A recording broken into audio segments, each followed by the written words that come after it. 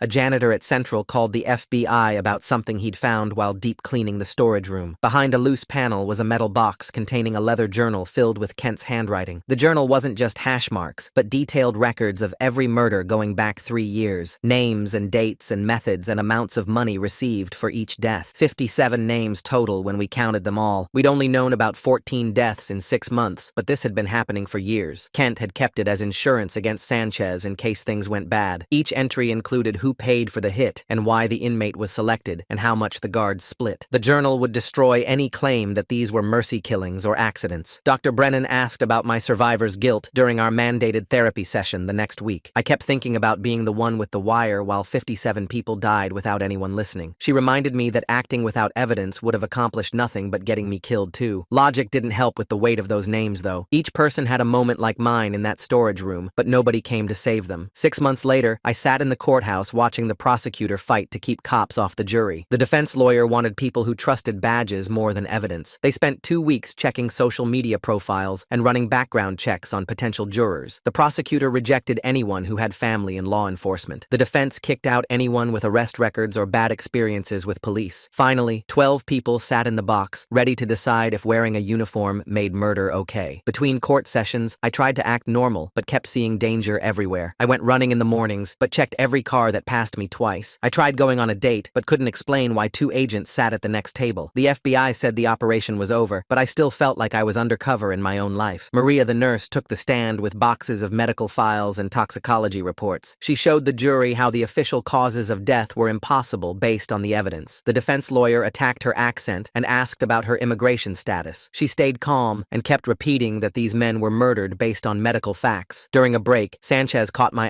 eye from across the courtroom and mouthed the words clearly. Security grabbed him, but the message was sent. That night, a brick crashed through my mom's window with a note taped to it about snitches and families. The FBI moved her to a safe house within 2 hours. Tommy looked different when he came back to testify after getting clean. He'd gained weight and his skin wasn't gray anymore, but his hands shook when he talked about the seizure. The whole courtroom went quiet when he described thinking he was dying while the guards laughed. Even the defense lawyer seemed uncomfortable before starting to question Tommy's drug history. The forensic accountant showed the jury spreadsheets tracking every dollar the warden made from deaths. Each murder generated kickbacks from the medical supply company that provided the drugs. Finding Kent's journal with 57 names completely changes everything. Those detailed murder records going back 3 years prove this wasn't just a few bad guards, but a whole killing operation that nobody stopped. The warden got $14,000 for every overdose in D Block. Human lives turned into profit margins on a screen. Vasquez met me at a coffee shop to suggest witness protection after the trial ended. ended. She talked about new names and new cities like it was just another undercover job. I thought about never seeing my family without looking over my shoulder first. She meant it as encouragement when she said I'd already proven I could disappear. But I went undercover to save lives, not to lose my own identity forever. Davis took the stand and showed the jury exactly how to inject someone against their will. He used a mannequin to demonstrate the angle needed to make it look self-inflicted. Several family members left when he explained how to hold someone down without leaving defensive marks. His calm description of murder as standard procedure made the jury look sick. The defense brought in guards who called Sanchez and Kent dedicated officers dealing with violent inmates. They showed statistics about prison attacks and drug problems to paint them as heroes. Then they played pieces of my wire recordings edited to sound like I was encouraging fights. The clips were out of context, but sounded bad without the full conversations around them. Carlos broke down crying when he named the 3 cellmates who died before I arrived. David Smith lasted 2 weeks before his overdose in the same bunk I slept in. Marcus Brown made it 3 weeks before his heart attack at age 22. Jesse Taylor survived 18 days before hanging himself with sheets that weren't there when count started. Carlos said he tried to protect them, but couldn't fight the guards alone. 8 months later, the defense lawyer Graves dragged me back to the witness stand for 3 straight days of attacks on everything about me. He pulled out photos from my other undercover jobs, spreading them across the jury box like playing cards. He pointed at each one, asking the same question over and over about which person I really was. The jury stared at me differently now, like maybe I was just another liar in their courtroom. Graves walked circles around me, waving transcripts from my time in Central, reading every lie I told to get inside. He made me explain how I faked the needle marks, how I practiced shaking like an addict, how I memorized street names for drugs I'd never touched. The prosecutor objected sometimes, but the damage kept piling up. During a break on day 2, families of the dead inmates crowded around me in the hallway. A father pressed a folder into my hands, filled with drawings his son made in high school before addiction took him. A sister played me a voicemail on her phone, her brother's voice saying he'd get clean soon, recorded 2 days before his death in cell block D. They needed the jury to understand these weren't just criminals who deserved whatever happened to them. They showed me birthday cards, report cards, photos from before prison. One mother kept repeating that her son was only 19 when Officer Sanchez marked another hash on his locker. Back in court on day 3, the prosecution finally got to play my wire recordings. The whole courtroom went silent as Sanchez's voice filled the room, laughing while Tommy seized on the concrete floor. You could hear Kent in the background taking $20 bets on whether the kid would last 5 more minutes. The recording caught everything. Davis's boots hitting my ribs with that wet thud sound, counting each kick out loud. Several jurors covered their mouths when they heard the storage room door slam and my breathing get ragged as Sanchez filled that syringe. The court reporter stopped typing twice to wipe her eyes. Even the bailiff looked away when the audio played Kent dragging someone down the hall while they begged for help. Blackwood took the stand next, wearing an expensive suit and talking about his decades of service. He claimed he never knew what happened in D Block, never saw the reports, never questioned why so many inmates died there. But Prosecutor Huang destroyed him with his own paperwork. She showed signature after signature on death certificates. 57 times he signed without ordering a single autopsy. She pulled up budget records showing he approved overtime for Sanchez and Kent every week they worked D Block. She read emails where he praised their efficient management of problem inmates. When she asked how he could sign 57 death certificates without asking questions, he just sat there with his mouth open. Tommy's mother Linda testified on week 33, her voice breaking as she described the hospital visit. The guards told her Tommy overdosed, that he chose drugs over getting clean, and she almost believed them. She talked about doubting her own son, wondering if she failed him, until I showed up at her door with the truth. She looked straight at Sanchez when she said the guards stole more than lives. They stole families' faith in their loved ones. The defense brought in Sanchez's teenage daughter as their last witness, trying to make him look human. She talked about soccer games and church picnics, about her dad helping with homework. But Huang only asked her one question on cross-examination